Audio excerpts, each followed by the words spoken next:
का समाधान। बोलिए देवाधिदेव 1008 मूल नायक श्री मुनि सुरतनाथ भगवान की जय जय जय। बोलिए प्रातः स्मरणीय संत शिरोमणि परम पूज्य एक स्वाराचार्य गुरु विद्यासागर जी महामुनिराज की जय जय जय। बोलिए गुणायतन प्रणेता शंका समाधान प्रवर्तक भावना योग प्रवर्तक प्रखर वक्ता परम पूज्य 108 मुनिवर्षी प्रमाण सागर जी मुनिराज की जय जय जय। बोलिए परम पूज्य 108 मुनिवर्षी सागर जी मुनिराज की जय जय जय। प्रिय दर्शकों, पारस चैनल, जिनवाणी चैनल एवं प्रामाणिक ऐप के माध्यम से प्रसारित होने वाले आज के शंका समाधान के कार्यक्रम से जुड़े सभी दर्शकों और श्रोताओं का मैं हार्दिक अभिनंदन करता हूं। मैं आपको लिए चलूं शंका समाधान की ओर। इसके पूर्व रोज की तरह हम लोग आज भी पूज्य गुरुदेव के चरण कमलों में सामूहिक रूप से त्रिवार नमोस्तु निवेदित करते हुए उनके मंगलमय आशीर्वाद से अपने को अभिषेक करके साथ करेंगे। तो चलिए हाथ जोड़िए, मस्तक झुकाइए और बोलिए मेरे साथ, नमोस्तु गुरुदेव, नमोस्तु गुरुदेव, नमोस्तु गुरुदेव। बोलिए मुनिवर्षी प्रमाण सागर जी महाराज जी की। पूज्य गुरुदेव, प्रथम प्रश्न के लिए राजनांदगांव छत्तीसगढ़ से सीमा जैन कह रही हैं, गुरुदेव जिंदगी के दो पड़ाव हैं। पहले पड़ाव में कहते हैं अभी उम्र नहीं है और दूसरे पड़ाव में कहते हैं अब उम्र नहीं है। तो महाराज जी सही उम्र है कौन सी जिसमें हम अपने विकास एवं कल्याण का मार्ग प्रशस्त कर सकें? बहुत अच्छा सवाल किया है। जिंदगी के दो पड़ाव हैं। पहले पड़ाव में उम्र नहीं है और दूसरे पड़ाव में अब उम्र नहीं है। आपने पूछा है कि जीवन का सच्चा पड़ाव क्या है। मैं तो ये कहूँगा, जब जागो तभी सवेरा। जो लोग कहते हैं कि अभी उम्र नहीं है, उन्हें ये देखना चाहिए कि उम्र का ठिकाना क्या है और उन लोगों से पाठ पढ़ना चाहिए जो कह रहे हैं कि अब हमारी उम्र नहीं है। मैं अपने जीवन का एक प्रसंग सुनाना चाहता हूँ। जब मैं ब्रह्मचारी था, वाचनाएं होती थी, मेरी भूमिका बड़ी सक्रिय रहती थी वाचना में, यद्यपि उस समय मेरी उम्र कम थी। और उस वाचना में बड़े बड़े विद्वान आते थे, नाम नहीं ले रहा हूं। एक वयोवृद्ध वरिष्ठ विद्वान से मैंने ऐसे ही सवाल किया कि पंडित जी, मेरा मन दीक्षा का हो रहा है, आपकी क्या राय? उन्होंने कहा, बेटा, उस समय मेरी उम्र 17.5 साल की थी, बेटा अभी छोटे हो, थोड़ा ज्ञान प्राप्त कर लो, अभी तुम्हारी उम्र नहीं, अच्छे से अध्ययन कर लो, फिर दीक्षा की सोचना। मैं तो उनको टटोलने के लिए पूछा था।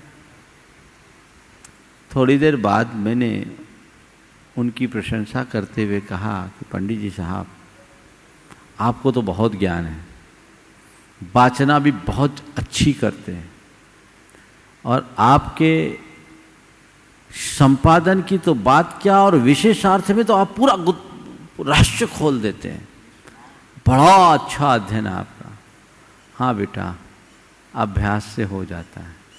मैंने कहा, पंडित जी, अभी तक आपने दीक्षा तो छोड़ो, कोई व्रत भी नहीं ली। बेटा अब हमारी उम्र नहीं है। तो मैंने उनसे ही पूछा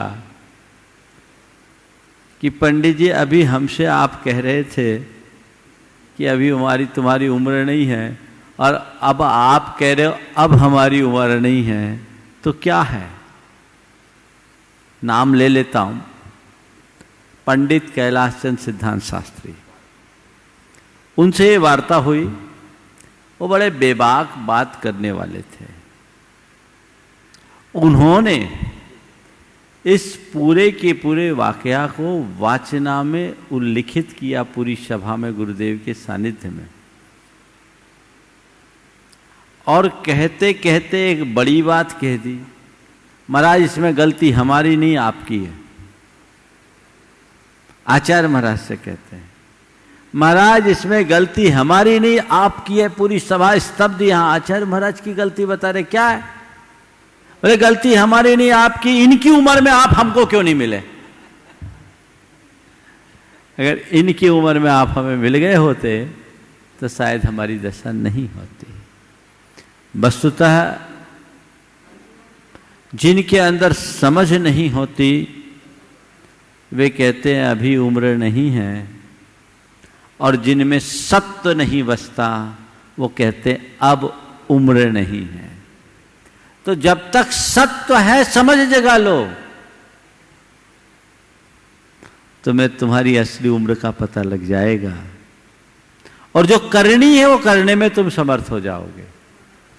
इसलिए जब जागो तभी सवेरा, उम्र को किसी ने नहीं देखा, क्या पता मेरी कौन सी सांस कब आखिरी सांस बन जाए।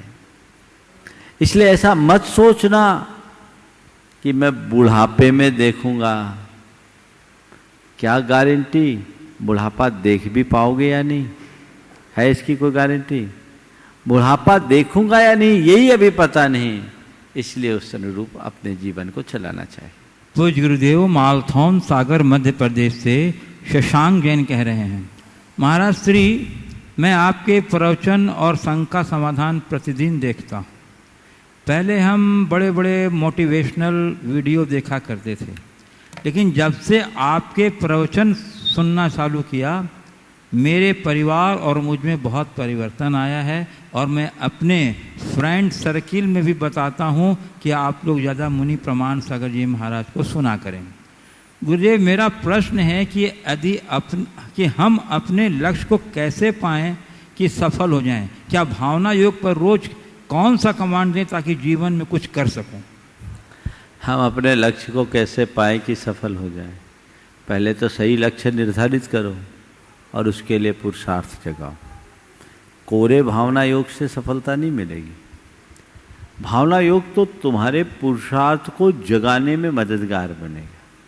नहीं तो आप लोग सोचो कि कुछ करे नहीं, केवल भावना योग कर ले तो सब हो जाएगा।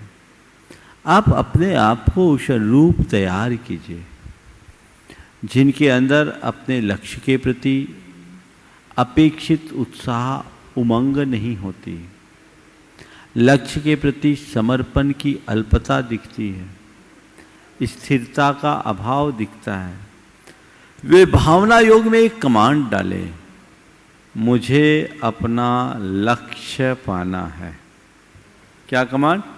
मुझे अपना लक्ष्य पाना है, मुझे सक्रिय होना है, मुझे सक्रिय रहना है, मुझे अपना लक्ष्य पाना है।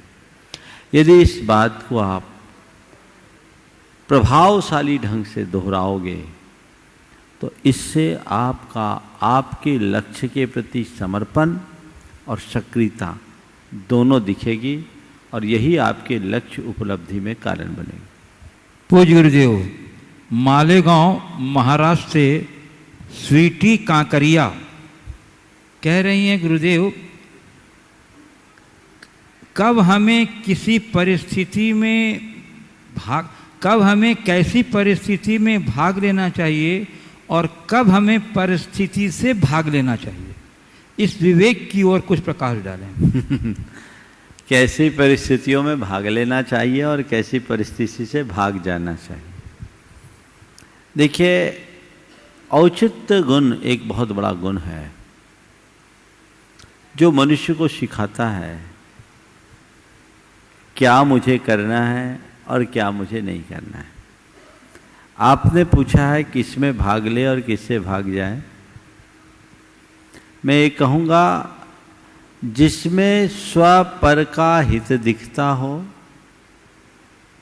जिसके परिणाम सकारात्मक नजर आते हों, जो हमें हमारे लक्ष्य के निकट पहुंचाता हो, वैसी परिस्थितियों में हमें पूर्ण भागीदारी रखनी चाहिए। लेकिन जिससे स्वपर का हित बाधित हो, जो हमें हमारे लक्ष्य से विमुख कर दे, जिससे के परिणाम नकारात्मक हो, हमें ऐसी स्थितियों से दूर हो जाना चाहिए। संक्षेप में इतना ही कहेंगे। पूज्य गुरुदेव, दुर्ग छत्तीसगढ़ से सुशीला लूनावत कह रही हैं, गुरुदेव आप बराबर प्रवचन में कहा करते हैं सब्र रखना चाहिए। तो गुरुदेव सब्र की कोई सीमा भी होती होगी, इसकी क्या सीमा है? अगर हाँ तो हमें इसका ज्ञान कैसे करना चाहिए? देखिए, जिसके अंदर सब्र होती है ना, वो कभी सीमा की बात ही नहीं करता। जब जब हमारे मन में सब्र के साथ सीमा का सवाल आता है तो समझना हमारे अंदर की बेसब्री ये सवाल कर रही है। हमें अंतिम क्षण तक सब्र रखना चाहिए। सब्र रखने का मतलब ये नहीं है कि प्रयास छोड़ दो। प्रयास तो हर कार्य की संभावना की अंतिम स्थिति तक जारी रखना चाहिए और परिणाम के लिए सब्र रखना चाहिए। जब आना होगा तो आएगा, जो आना होगा तो आएगा, मुझे जो करना था वो मैंने कर दिया, ऐसी दृष्टि होनी चाहिए। पूज्य गुरुदेव, इंदौर मध्य प्रदेश से बीना जैन कह रही हैं, गुरुदेव मेरा प्रश्न यह है कि ऐसा कहा गया है कि कहो उसी से जो माने खुशी से और कहे नहीं किसी से। तो गुरुदेव इसका क्या तात्पर्य है और यह कब, कहाँ और किस परिस्थिति में लागू होता है? कहो उसी से जो सुने खुशी से और कहे ना किसी से। बिल्कुल सही बात है। ये अंदर की व्यथा, अपने दिल की बात, अपने जीवन की निजता से जुड़ी बात। यदि हमने किसी से कोई बात शेयर करने की बात की और सामने वाला सुने नहीं, तो उसकी स्थिति भिन्न हो जाती है। सुनने की जिसकी रुचि है और जो बात को पचाने में समर्थ है, उसे कहो। ऐसे व्यक्ति को आप कोई बात कर रहे हैं जो सुनना नहीं चाहता, तो सुनाने से कोई मतलब नहीं। और दूसरी बात, सुन लेने के बाद पचाए नहीं, ढिंढोरा पीट दे, तो उससे आपको नुकसान हो सकता है। तो एक प्रकार की नीति है, कहो उसी से जो सुने खुशी से और कहे ना किसी से। पूज्य गुरुदेव, जयपुर राजस्थान से दीपाली शर्मा कह रही हैं, गुरुदेव मैं जन्मना जैन तो नहीं हूँ, परंतु आपके प्रवचन और शंका समाधान कार्यक्रम से बहुत प्रभावी हूँ। गुरुदेव मेरी जिज्ञासा यह है कि कोई भी व्यक्ति अपना काम पूरा करने के लिए भगवान से प्रार्थना करता है, अगर वह उसका काम पूरा न हो तो भगवान को कोसता है और भगवान को न मानने की नास्तिकता होने की उस पर आरोप आती है। तो गुरुदेव हम ऐसा क्या करें कि ऐसे विचार हमारे मस्तिष्क में आए ही नहीं? कृपया मेरी जिज्ञासा समाधान कीजिए। देखिए, सबसे पहले भगवान के स्वरूप को समझिए। भगवान बीतराग है, वे हमारे कर्ता नहीं हैं। भगवान से हम जो भी प्रार्थना करते हैं वो अपने मनोबल को मजबूत बनाने के लिए करते हैं, अंतः प्रेरणा पाने के लिए करते हैं। भगवान न हमारा अच्छा करते हैं न बुरा करते हैं। वे वीतराग है, तटस्थ है, कृत्यकृत्य है, उनमें पर का कोई कर्तृत्व नहीं। महाराज भगवान कुछ नहीं करते तो हम भगवान से प्रार्थना क्यों करते हैं?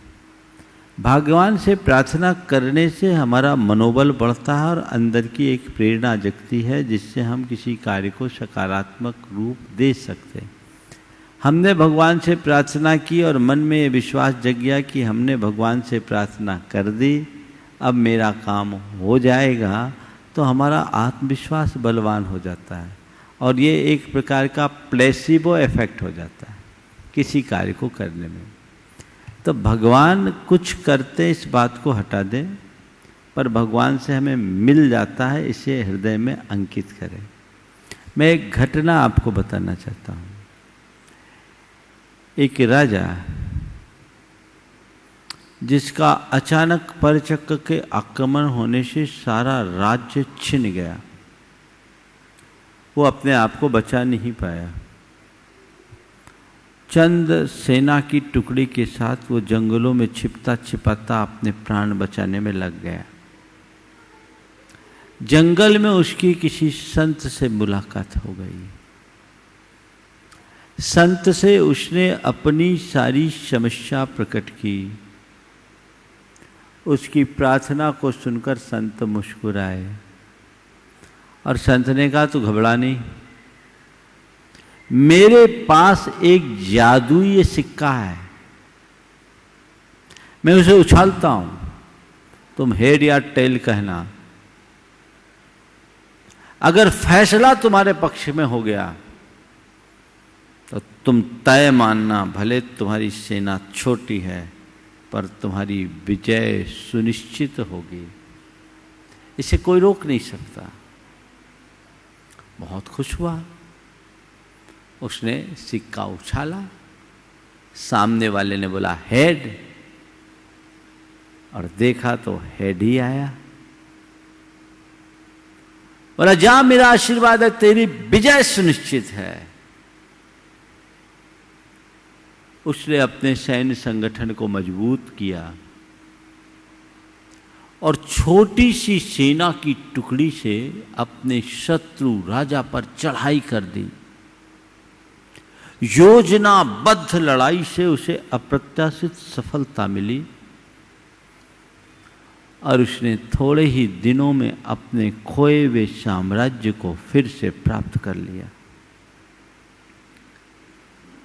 बड़ा खुश हुआ कि उस संत की कृपा से मेरा खोया हुआ राज्य वापस लौट गया।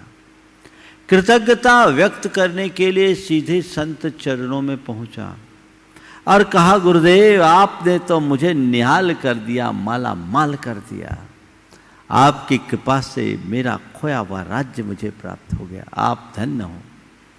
संत ने कहा, इसमें मेरा क्या है, सब तुम्हारा अपना पुरुषार्थ था। नहीं गुरुदेव, वो सिक्के ने जादू किया। कहा ठीक। बोला अपना हाथ बढ़ाओ। हाथ बढ़ाया, संत ने अपने झोले में हाथ डाला और वो सिक्का उठा करके उसके हाथ में रखा। बोला इस सिक्के को पलट कर देखो। तो सामने वाला हैरान रह गया, क्योंकि सिक्के के दोनों तरफ हेड थे। सिक्के के दोनों तरफ हेड थे। बोले ये क्या? बोला जादू मेरे सिक्के का नहीं, जादू तुम्हारे विश्वास का था। मैंने ये जो सिक्का उछाला केवल तुम्हारे आत्मविश्वास को जगाने के लिए।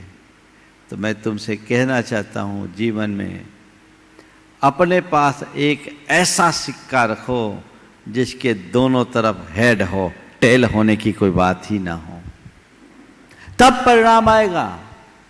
इसलिए भगवान को कोसो मत।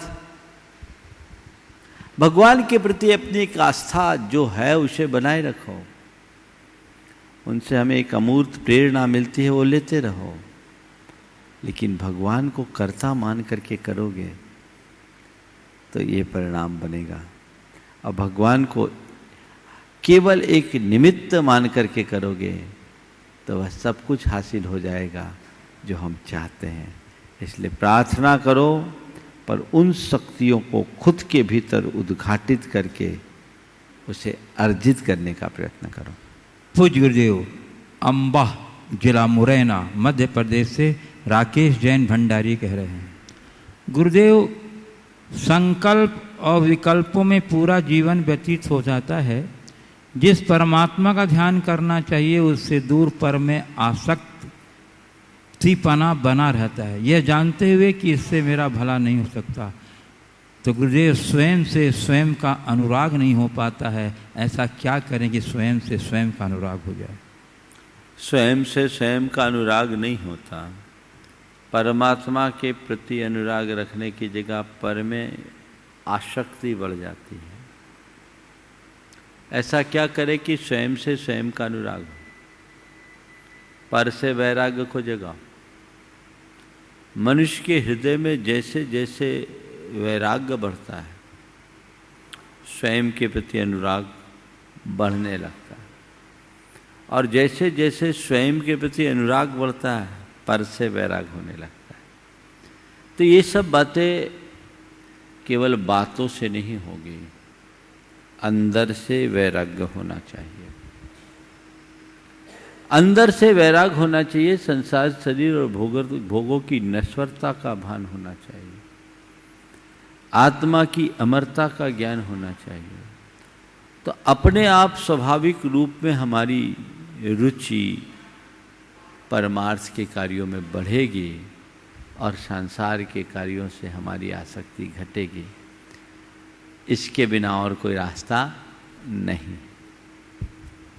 पूज्य गुरुदेव, याशिका जैन वर्णिक कॉलोनी सागर से कह रही हैं, गुरुदेव, दो व्यक्तियों के बीच एक इंसान के द्वारा ऐसी गलती हुई जो असहनीय एवं इग्नोर के योग्य नहीं थी, परंतु वह अपनी वाक पटुता एवं वाक चातुर्यता से दूसरे पक्ष को ही, जो बिल्कुल गलत नहीं था, गलत ठहरा देता है।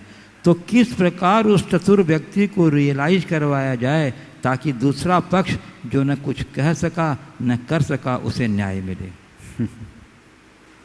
दो व्यक्तियों के बीच में एक की कोई गलती नहीं और उसे गलत साबित कर दिया गया अपनी वाक्पटुता और वाक चातुर्य के बल पर।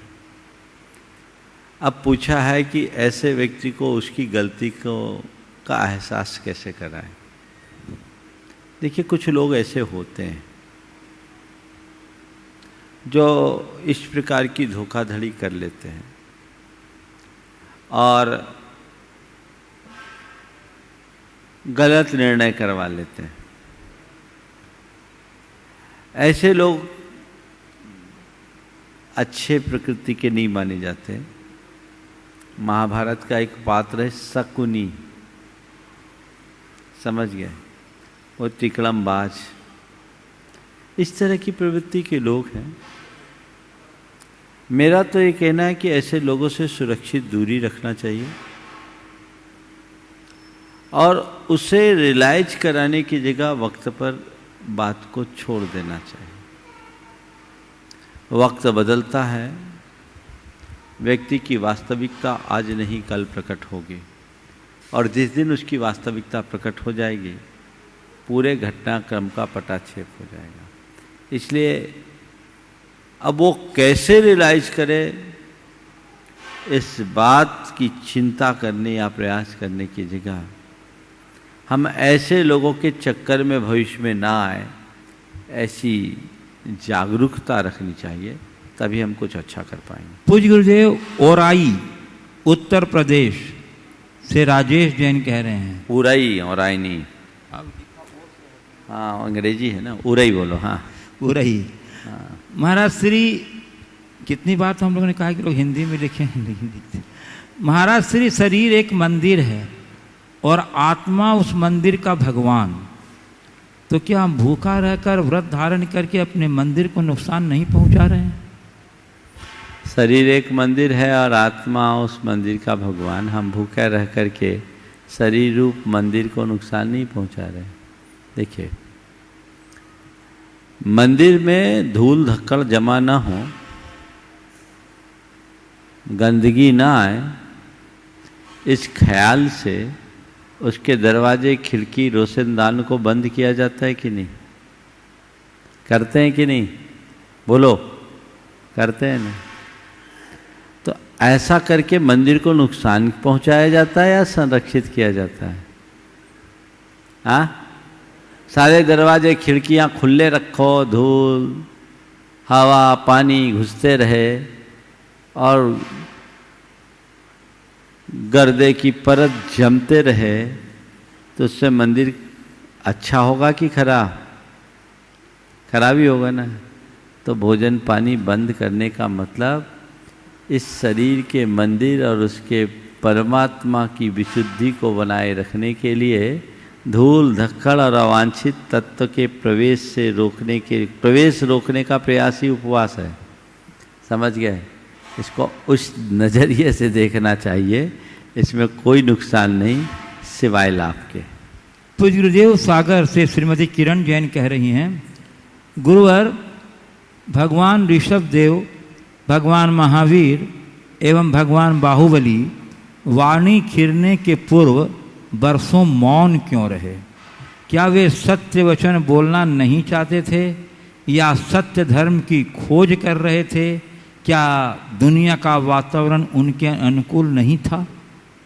देखिए, बाहुबली भगवान ऋषभदेव, बाहुबली या महावीर की ही बात नहीं, हमारे सभी तीर्थंकर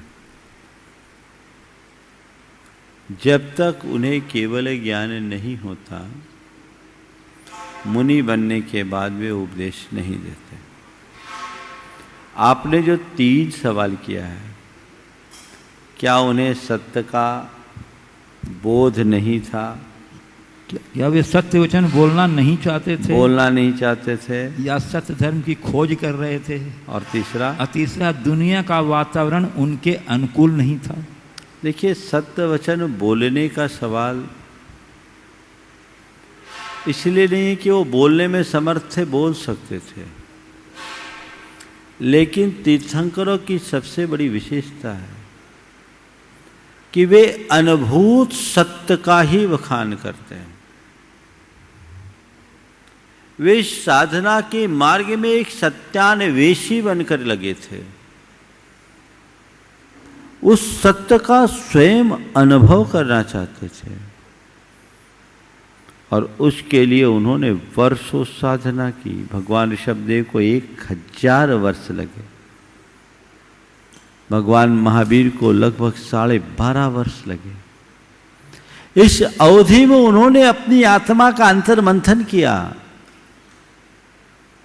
जिसके बल पर उन्हें जीवन के परम सत्य का नवनीत हाथ लगा। उस नवनीत को पाने के बाद उन्होंने अपना तत्वोपदेश दिया। तीर्थंकर किसी का अनुकरण नहीं करते, वो स्वयं अपना मार्ग बनाते हुए आगे चलते हैं और जीवन में जिस सत्य का अनुभव वे करते हैं वही सबके लिए परोसते हैं। तो सत्य कहना नहीं चाहते, ये बात भी गलत। सत्य की खोज में लगे थे, ये बात सही है।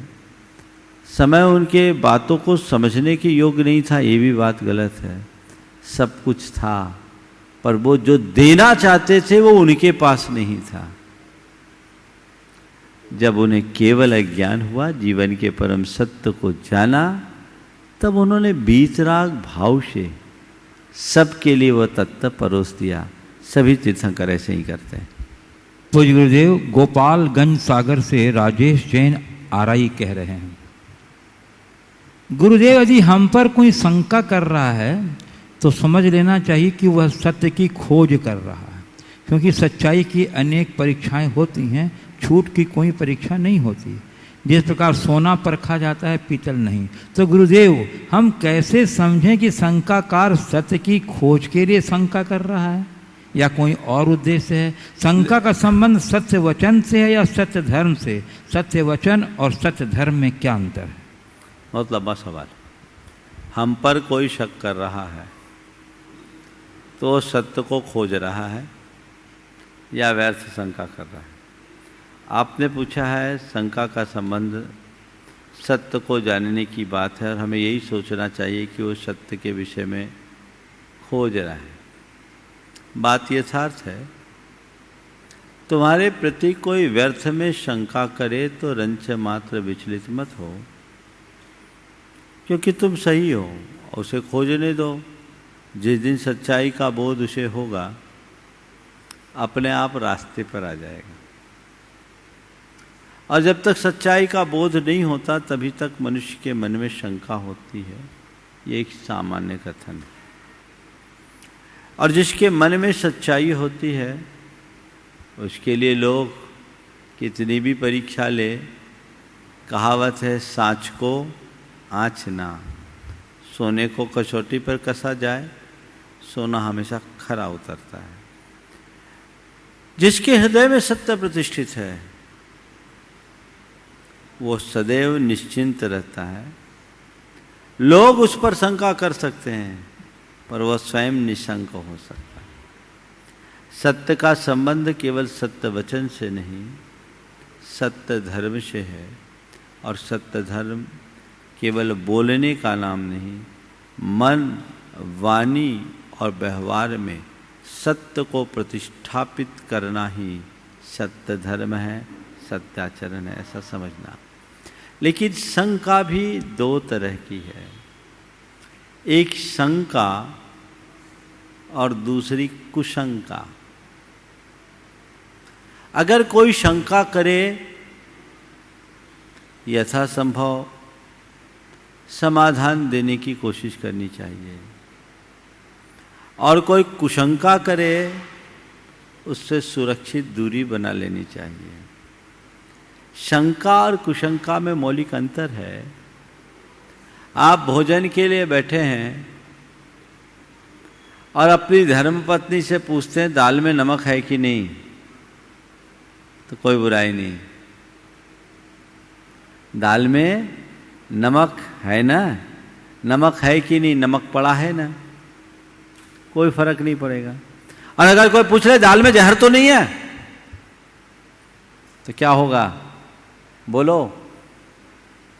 कोई व्यक्ति अपनी धर्मपत्नी से कहे दाल में जहर तो नहीं है, तो ये शंका है या कुशंका? समझ में आई बात? तो ऐसी कुशंका से ग्रसित व्यक्तियों से सुरक्षित दूरी रखो।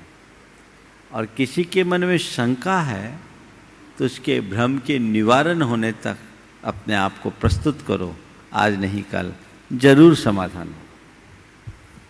पूज्य गुरुदेव, श्रीमती दीप्ति मनोज जैन कटनी से कह रही हैं, गुरुदेव आगामी 3 अगस्त को रक्षाबंधन का पर्व आ रहा है। हमारे यहाँ रक्षाबंधन पर्व के रूप में भी मनाया जाता है और त्योहार के रूप में भी।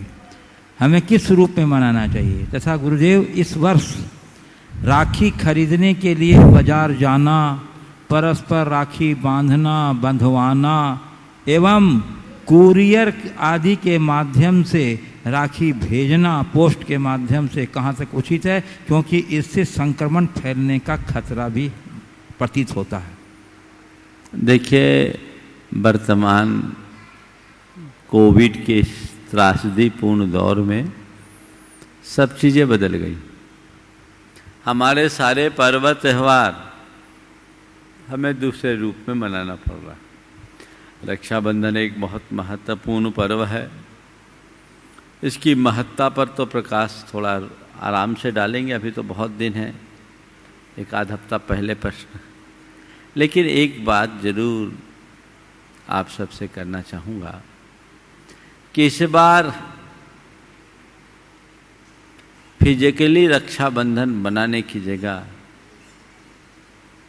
वर्चुअली रक्षाबंधन मनाना ज़्यादा बेहतर होगा, ताकि आप सही अर्थों में एक दूसरे की रक्षा कर सके। मैं सभी बहनों से भी कहना चाहूँगा, इस बार राखियाँ न भेजें, ई राखी भेज दें। दूर रह कर के भी ये काम किया जा सकता है। ऐसे भी ज़्यादातर मार्केट में राखियाँ चाइना से आती हैं, तो हमें इससे बचना चाहिए, इससे दूर होना चाहिए। क्योंकि अभी तो जिस तरह की संभावनाएं दिनों दिन बिगड़ रही है, उसे देखकर लगता है कि रक्षाबंधन तक तो संक्रमण पीक पर पहुंच जाएगा। 28-29 हजार केस रोज आ रहे हैं और इनकी संख्या बढ़नी है, तो ये कहाँ जाएगा, इस पर विचार करना चाहिए। तो वस्तुतः हमारे जितने भी पर्व त्यौहार हैं उनका संबंध भावनाओं से है। हम अपनी इन क्रियाओं को सीमित भी कर सकते हैं। क्यों न लोग वर्चुअली ई राखी के माध्यम से एक दूसरे के साथ रक्षाबंधन मना ले, इसमें कोई बुराई तो नहीं है। बहुत अच्छे से काम हो सकता है और इस पर सबको विचार करना चाहिए। सभी देश के लोगों से मैं ये कहना चाहता हूँ, यदि आप इन पर विचार करेंगे तो इसके बहुत अच्छे परिणाम घटित होंगे। पूज्य गुरुदेव, सरल जैन कटनी से कह रहे हैं, कोई अपने वाजिब हक से वंचित हो जाए तो उसे क्या करना चाहिए? वाजिब हक से वंचित हो जाए हक से वंचित हो जाए तो हो जाए। कई बार ऐसा होता है, कई लोग बोलते हैं कि हमारा हक किसी ने छीन लिया, हमारा हक छीन लिया, मेरे हक की चीज किसी और को मिल गई। दो दृष्टियां होनी चाहिए। पहले ये देखो कि जो तुम्हारा हक है वो किसको मिला है। यदि तुम्हारे ही अपने किसी को मिला है तो सकारात्मक सोचो और सोचो चलो कोई बात नहीं, अगर घर के लोगों ने ऐसा किया है, ये घर की बात है तब बात कर रहा हूँ, घर के लोगों ने किया है तो चलो शायद ये सोचकर किया होगा कि उन्हें इसकी कुछ अधिक ज़रूरत है, उनकी ज़रूरत है, चलो मैं समर्थ हूँ, मैं अपना काम कर लूँगा, मुझे हक की ज़रूरत नहीं है। ये एक सोच बन सकती है, सकारात्मक सोच। मैं एक उदाहरण देता हूँ। दो भाई थे। बड़ा भाई बहुत होशियार और समर्थ भी था, घर के व्यापार कारोबार को बढ़ाने में उसकी महती भूमिका थी। छोटा भाई थोड़ा कमज़ोर था। पिताजी ने दोनों भाइयों के बीच जब बंटवारा किया तो सब ये समझते थे कि बड़े भाई को ज़्यादा हिस्सा मिलेगा, लेकिन उन्होंने उल्टा किया, बड़े भाई को 40% दिया और छोटे भाई को 60% दिया। कुछ लोगों ने बड़े भाई से कहा कि भाई तुम्हारे साथ अन्याय हुआ है, तुम कम से कम आधे के अधिकार तो थे ही, ये छोटे भाई को दे दिया गया, ये ठीक नहीं। बड़े भाई ने जो बात कही वो बहुत ध्यान देने लायक है। उसने कहा नहीं, हमारे पिताजी ने बिल्कुल सही किया, क्योंकि मैं समर्थ हूं, मैं अपने कारोबार को बढ़ा सकता हूं, मेरा व्यापार बढ़ सकता है। मेरा छोटा भाई कमज़ोर है, उसकी 2 बेटियां भी हैं, मेरा तो केवल एक बेटा है, मेरे ऊपर लाइबिलिटी नहीं, छोटे भाई के पास लाइबिलिटी ज़्यादा है। इसलिए छोटे भाई को अगर पिताजी ने दिया है तो मैं समझता हूँ ये उसका हक बनता है, और मैं तो इसके लिए भी तैयार हूँ कि ज़रूरत पड़ेगी तो मैं भी उसके साथ खड़ा हूँ। ये सकारात्मक सोच है। और नकारात्मक सोच किसी की हो, अरे मेरे हक का उसको दे दिया गया, आपस में लड़ पड़े, तो कभी छोटी सोच नहीं रखो। भाई बहनों में भी होता है, घर में है, बहन को ज़्यादा ध्यान दे दिया गया, भाई को कम दिया गया, अरे मेरा हक छीन लिया। ये सब बातें मत सोचो। हाँ, लेकिन अगर कोई सामुदायिक चीज़ है, धर्म समाज संस्कृति और राष्ट्र से जुड़ी हुई बात है, उस हक की बात है, तो उस हक के लिए आवाज़ उठाना हमारा धर्म है, और उसको सही फोरम पर अपनी बात रखकर अपना हक लेना चाहिए। हक के लिए की जाने वाली लड़ाई लड़ाई नहीं होती। जैसे बाहुबली ने भरत के साथ लड़ाई लड़ी अपने हक की रक्षा के लिए। बाहुबली को भरत के अधिकारों से कोई मतलब नहीं था, वो उनके अधिकारों को छीनना नहीं चाहते थे। उनकी केवल एक ही मनसा थी कि मेरे पिता ने मुझे जो राज्य दिया है, छोटा सा दिया, मुझे तो पोदनपुर मात्र का दिया, तुम्हें तो अयोध्या का इतना बड़ा साम्राज्य दे दिया, मेरी तुलना में तुम्हारा साम्राज्य कई गुना था, पर मैंने कुछ नहीं कहा। मेरे पिता ने जो दिया उसकी रक्षा करना मेरा हक है। ये एक क्षत्रिय का धर्म भी है, मैं तुम्हें ऐसे नहीं दे सकता। भाई आ रहे स्वागत है, पर चक्री आएगा तो रहे आए चक्री अपने घर में। मैं भी तीर्थंकर का पुत्र हूं कि ऐसा वैसा नहीं, आ जाओ युद्ध लड़ो। लड़ाई हुई, पर इसमें भी अंदर का प्रेम जुड़ा होना चाहिए। वे लड़े लेकिन बिना खून बहाए। जल युद्ध हुआ, मल युद्ध हुआ, दृष्टि युद्ध हुआ, और तीनों युद्धों में भरत को हराने के बाद भी अपना सर्वस्व त्याग करके निकल गए। रास्ता ये। पूज्य गुरुदेव, भाग्योदय सागर से श्रीमती शिल्पी अमरदीप जैन कह रहे हैं,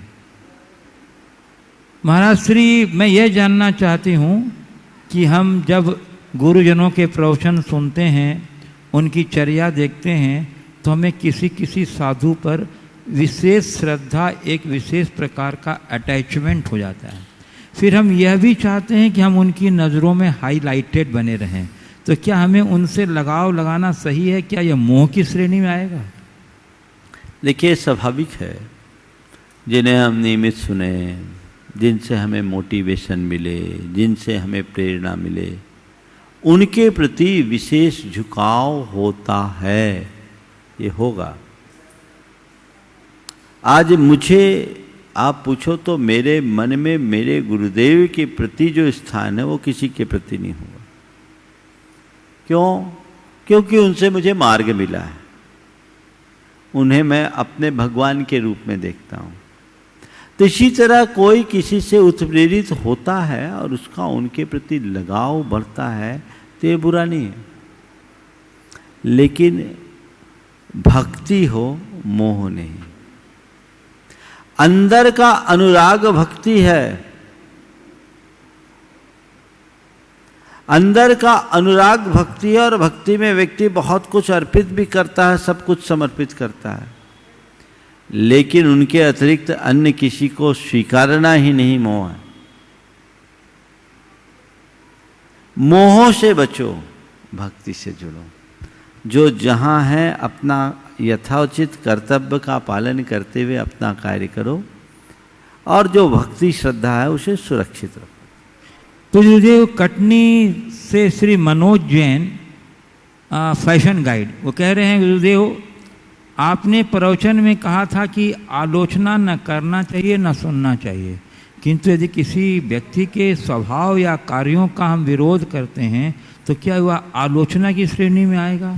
एवं आलोचना और विरोध में क्या अंतर है? कृपया समाधान। देखिए, किसी भी कार्य के प्रति असहमति प्रकट करना विरोध है, और किसी की आधारहीन बुराई करना आलोचना है।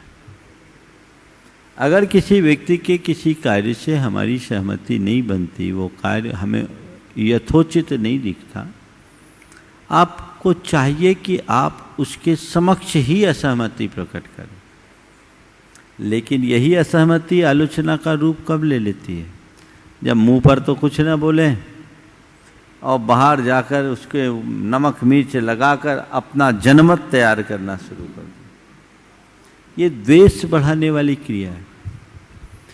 हमें अगर किसी से कोई असहमति है और डिफरेंस ऑफ ओपिनियन बन रहा है, तो चाहिए विनम्रता पूर्वक अपनी बात वहां रख दे। सामने वाला समझदार होगा तो आपकी बात को स्वीकार भी लेगा, और अगर ना समझ होगा तो उसे स्वीकार करने में हिचक होगी।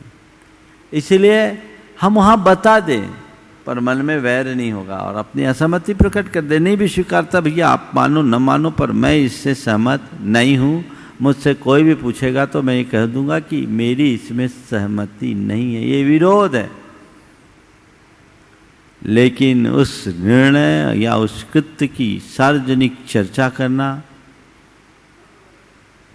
आलोचना है, हमें इससे बचना चाहिए। पूज्य गुरुदेव, उदयपुर राजस्थान से श्री अनिल मेहता कह रहे हैं, गुरुदेव हम जानते हैं दूध में घी छिपा हुआ है, और पूरी मंथन विधि अपनाकर जब घी निकालते हैं तो चेहरे पर खुशी नजर आती है। लेकिन गुरुदेव दुख में सुख छिपा है, परंतु मंथन विधि का ज्ञान नहीं होने से सुख नहीं निकाल पाते हैं। इसलिए हमारी मन की मटकी दुख से लबालब होने से दूसरे सुखी व्यक्ति को देखकर उसका सुख हमारी मटकी में कैसे आए, यह सोचकर हमारी दुख की मटकी फूट जाती है, जिससे हमेशा दुखी रहते हैं। तो गुरुदेव, हम दुख को कैसे मंथन करें जिससे घी की तरह सुख हमारी झोली में आ जाए? दुख को मथने की जरूरत नहीं है। दुख की घड़ी में अपने मन को मथने की जरूरत है। तुम्हारे जीवन में कैसा भी दुख आए, अपने मन को मथो, मन को मोड़ो। और जैसा आज प्रातः काल मैंने बोला, दुख में सुख खोजने की कोशिश करो। अगर दुख में सुख खोजोगे तो परिणाम अपने आप अच्छे आएंगे। तो गुरुदेव, पार्ले पॉइंट सूरत गुजरात से श्री अशोक कुमार गांधी कह रहे हैं, गुरुदेव, कहा जाता है कि वक्त अच्छा जरूर आता है, पर सही वक्त पर ही आता है। जैसे कि तालाब में पानी हो तो मछली चींटी को खा जाती है, और जब मछली चींटी को खा जाती है तालाब में पानी हो तो, और जब तालाब सूख जाता है तो वह चींटी मछली को खा जाती है। उसी तरह अभी तक मोबाइल का स्कूल में प्रतिबंध था, और जबकि अभी वही मोबाइल के सारे स्कूल चल रहा है।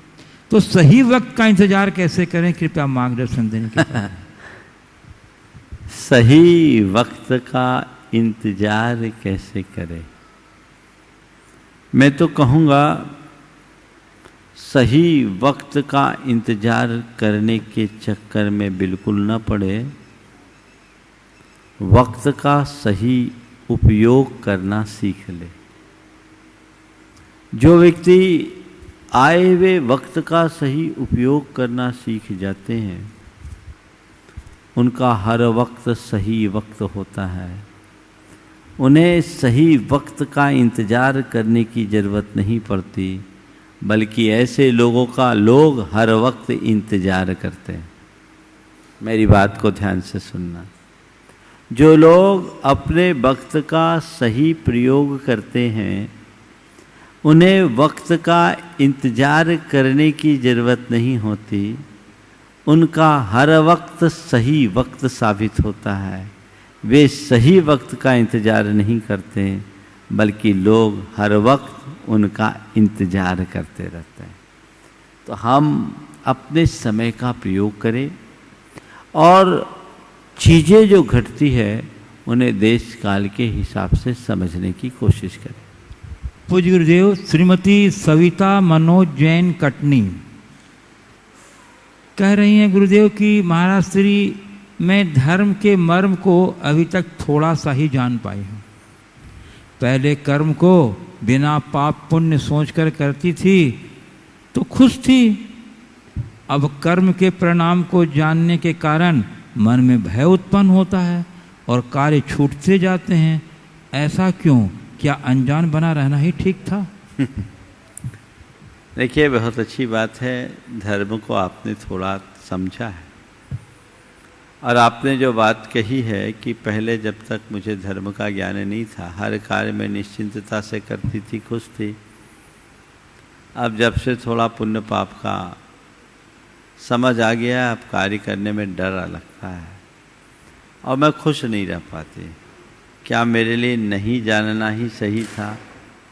मैं कहता हूँ नहीं, नहीं जानना कभी सही नहीं होता, सही जानना ही सही होता है।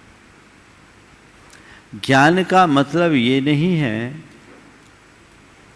कि कार्य करते समय डरो। ज्ञान को पाने का मतलब केवल इतना ही है, हमेशा सही कार्य करो। और अगर आप सही कार्य की तरफ मुड़ जाएंगे तो डर का विकल्प ही नहीं। यदि अभी भी गलत कार्यों के प्रति रुचि है तो ये इसका मतलब यही है कि अभी मुझे सही ज्ञान हुआ ही नहीं है। अभी मर्म को आपने जाना नहीं है। मर्म को जानो, सही तरीके से जानो। जिस दिन जान जाओगे, गलत के प्रति रुचि नहीं होगी। एक छोटा सा बच्चा होता है, अब आज के ज़माने में तो नहीं, पर हम अपने ज़माने की बात कहते हैं। लालटेन की चिमनी की तरफ तभी तक लपकता है जब तक हाथ नहीं जलता। एक बार चिमनी छूने के बाद हाथ जल जाए, अब आज के बच्चों के सामने चिमनी नहीं, हमने तो चिमनी में पढ़ाई की, उस जमाने में लाइट कम रहती थी। तो जब तक हाथ न जले तब तक चिमनी के प्रति आकर्षण रहता है। एक बार हाथ जल गया, फिर कोई कहे एक बार छू ले, नहीं ताता है। उसे पता लग गया कि इस चिमनी को छूने से जलन होगी, मुझे नहीं छूना। यही सही ज्ञान का परिचायक है। तो आपके भीतर यदि सही ज्ञान प्रकट हो जाए तो गलत करने का मन ही नहीं होगा, तो डर की बात क्या। अभी भी गलत के प्रति रुचि है तो ये इस बात का प्रमाण है कि हमारे ज्ञान में कहीं न कहीं कमी है।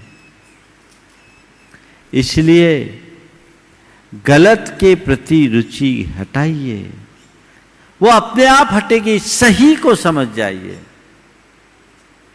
इसलिए अभी जो आप कह रहे हैं कि ज्ञान नहीं होना ही सही था, मैं कहूँगा ज्ञान का सही होना ही सही है। ज्ञान को सही बनाएं और अपनी दृष्टि को, धारणा को मोड़ने की चेष्टा करें। पूज्य गुरुदेव, सिविल लाइन कटनी। हाँ, एक बात और इसमें, अपेक्षाकृत एक व्यक्ति बेखौफ होकर गलत करता है और एक व्यक्ति किसी वजह से गलत से मुक्त नहीं हो पा रहा है और उसे गलत मानते हुए कर रहा है, तो तय मान करके चलना दूसरा व्यक्ति जो अपनी निंदा गढ़ा करते हुए गलत कर रहा है वो अपेक्षाकृत सही है। यहाँ सुधार की संभावना बन सकती है, आज नहीं कल बदल जाएगा। इसलिए हताश मत होइए। आपने जो जाना है वो भी पूरी तरह निरर्थक नहीं है, पर इसे और सार्थक दिशा दीजिए। पूज्य गुरुदेव, सिविल लाइन कटनी से श्रीमती कल्पना सुनीत जैन कह रहे हैं, गुरुदेव वर्तमान समय में कोरोना महामारी की वजह से हम बाजार से सामान, साग सब्जी इत्यादि मंगाते हैं, जिन्हें कीटाणु विहीन करने के लिए सैनिटाइज या गर्म पानी में डालते हैं जिससे कीटाणु खत्म हो जाएं। गुरुदेव, इसमें जीव हिंसा तो होती है, तो हमारा संकल्पी हिंसा का त्याग है, उपकार से हुई हिंसा में हमें क्या दोष लगेगा? गुरुदेव हमारी संघर्ष। ये कीटाणु के नाश के लिए नहीं, विषाणु के नाश के लिए। वायरस कीटाणु है कि विषाणु? समझ गए ना? वायरस को कीटाणु मत मानना, वायरस विषाणु है और विषाणु को विनष्ट करने के लिए कार्य करना है और अपने शरीर को, औरों के शरीर को स्वस्थ करने के लिए आपको करना है। आप ये तो जान लीजिए, अंदर शरीर में संक्रमण होता है, एंटीबायोटिक लेते हैं, तो क्या एंटीबायोटिक लेने में अंदर के जो बैक्टीरियाज है वो नष्ट नहीं होते? ये एक प्रकार का प्रतिकार है जो विरोधी हिंसा के अंतर्गत आता है और वो आप लोगों के लिए क्षम्य है, क्योंकि उसके बिना जीना संभव नहीं है। जीवन ही नहीं बचेगा तो फिर कुछ भी नहीं बचेगा। पूज्य गुरुदेव, कटनी मध्य प्रदेश से सुरभि सतीश जैन पाटन परिवार कह रहे हैं, मुनिश्री जी, जैन संस्कृति में अनेक विद्वान हुए, पंडित टोडरमल जी, पंडित भूधर दास जी, पंडित दयानंद राय जी और भी अनेक विद्वान, और इनकी तो गुरुदेव इनकी रचनाओं को पढ़कर कितने ही लोग विरक्त होकर मुनि बन गए, परंतु गुरुदेव इन्होंने आत्मकल्याण के लिए मुनि दीक्षा धारण क्यों नहीं की? देखिए, इसके पीछे की एक ही वजह है कि इनके युग में मुनियों का अभाव था और मुनियों के बिना मुनि बनने का भाव बहुत दुर्लभ है। पंडित जुगल किशोर मुख्तार की एक गजल जिन्होंने मेरी भावना लिखे ना, उसके रचयिता जुगल किशोर मुख्तार की एक गज़ल, बड़ी अच्छी गज़ल है, जिसमें उन्होंने अपने अंदर की व्यथा को प्रकट किया है। मैं समझता हूं आपके प्रश्न के उत्तर में वो बहुत संयुक्तिक होगी। उन्होंने लिखा, साधु के दर्शन कहीं पाता नहीं, दिल दुखी है दर्द सहा जाता नहीं। साधु के दर्शन कहीं पाता नहीं, दिल दुखी है दर्द सहा जाता नहीं। धर्म की चर्चा थी उनसे जां वजा, धर्म अब ढूंढे नजर आता नहीं। कौम की किश्ती भंवर में जा फंसी, साधु तारक बिन तरा जाता नहीं। साधु के दर्शन कहीं पाता नहीं, दिल दुखी है दर्द सहा जाता नहीं। धर्म की चर्चा थी उनसे जा बजा, धर्म अब ढूंढे नजर आता नहीं। कौम की किश्ती भंवर में जा फंसी, साधु तारक बिन तरा जाता नहीं। जी में आता है कि मैं साधु बनूं, जी में आता है कि मैं साधु बनूं, साधु बिन साधु बना जाता नहीं। साधु बिन साधु बना जाता नहीं। उनके साथ ऐसे ही रहा। इन कवियों ने अपनी रचनाओं में लिखा, कब मिले है वे सदगुरु सुगुरु उपकारी। आप सब बड़े भाग्यशाली हैं जो आचार्य विद्यासागर के युग में जन्म लिए हैं। आज हमें साधु के दर्शन आसानी से मिल रहे हैं और इसीलिए लोग साधु बन रहे हैं। चारित्र चक्रवर्ती शांति सागर जी महाराज की कृपा से ये मार्ग खुला। उन्होंने 20वीं शताब्दी में लुप्त हुए मुनि परंपरा को प्रवर्तित किया और गुरुदेव ने उसे पूरी तरह पल्लवित कर दिया। ये हम सबका बड़ा सौभाग्य है और उसी सौभाग्य के अनुसार हमें स्थितियों को समझना चाहिए। इस प्रकार आज के इस सत्र को परम पूज्य गुरुदेव के चरणों में नमन अर्पित करते हुए यहीं पर विराम। बोलिए परम पूज्य आचार्य गुरुवर श्री विद्यासागर जी महाराज। बोलिए परम पूज्य 108 मुनिवर श्री प्रमाण सागर जी महाराज की।